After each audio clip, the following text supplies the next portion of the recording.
ഉറ്റവർ ഉടയവർ കൈവെടിഞ്ഞാലും നിൻ സ്നേഹമെന്നെ പോറ്റിടുന്നു.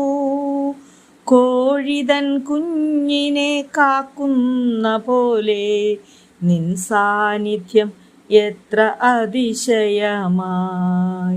കോഴിതൻ കുഞ്ഞിനെ കാക്കുന്ന പോലെ നിൻ സാന്നിധ്യം എത്ര അതിശയമായി.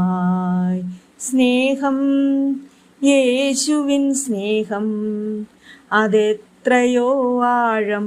എൻ ജീവിതത്തിൽ വഴിതെറ്റി പോകാമായിരുന്നെന്നെ നേർവഴി കാട്ടിയ നല്ല സ്നേഹം.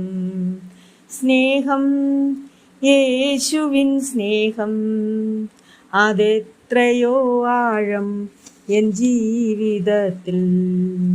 Praise the Lord. ഈ പുതിയ നാളിലെ വാഗ്ദത്ത വചനം സെഖര്യാവ് 2:7-8. ഹേ ബാബേൽ പുത്രിയുടെ അടുക്കൽ പാർക്കുന്ന സിയോനെ, ചാടിപ്പോക. സൈന്യങ്ങളുടെ യഹോവ ഇപ്രകാരം അരുളി ചെയ്യുന്നു, നിങ്ങളോട് കവർച്ച ചെയ്ത ജാതികളുടെ അടുക്കൽ അവൻ എന്നെ മഹത്വത്തിനായി അയച്ചിരിക്കുന്നു. ആമേൻ. അതെ, ബാബിലോൺ പാപത്തിനും ബന്ധനത്തിനും ഒന്നാമത്തെ ഇടമായി കാണപ്പെടുന്നു. കർത്താവ് തൻ്റെ ജനത്തെ നോക്കി, നിന്നെ ഈ സ്ഥലത്തു നിന്നും വിടുവിച്ചു കൊള്ളുക, ഞാൻ നിന്നെ മഹത്വപ്പെടുത്തുമെന്ന് നമ്മുടെ കർത്താവ് ഇസ്രായേൽ മക്കളോട് ആഹ്വാനം ചെയ്യുന്നു.